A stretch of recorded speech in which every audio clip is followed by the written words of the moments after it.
10 години од почеток на конфликтот во Сирија, арапската пролет која го зафати регионот и која имаше за цел да го смени од власт председателот Башар ал-Асад, се претвори во крвава граѓанска војна во која стотици илјади сирици ги загубија животите, а милиони се раселени. Една деценија откако сириската влада се обида насилно да ги задуши протестите, состојбата во земјата, како што вели генералниот секретар на Обединетите нации Антонио Гутереш, е катастрофална, а светските сили, наместо да помогнат, 10 години гледаат како Сирија се врти кон уништување и крвопролевање. Hundreds of thousands of Syrians have died.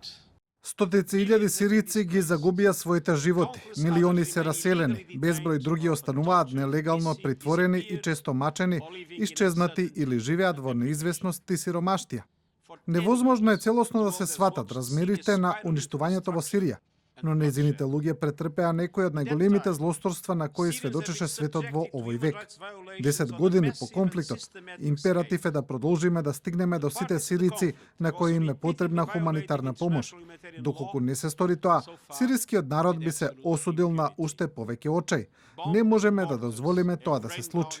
Според најновиот извештај на УНИЦЕФ, за време на 10 годишната граѓанска војна загинали или биле ранети повеќе од 12.000 деца. Речиси 3 милиони не посетуваат училиште, а дополнителни 750.000 сириски деца се избегани во соседните земји.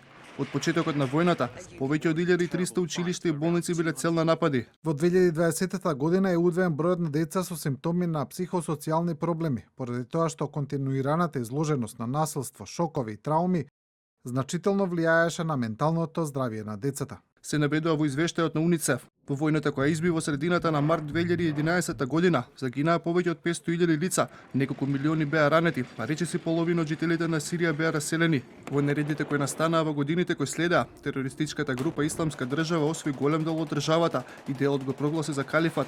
Дури во 2019 година, сириската војска со помош на Русија успеа да ја победи ИСИС, но џихадистите и натаму остануваат еден од главните закани во земјата.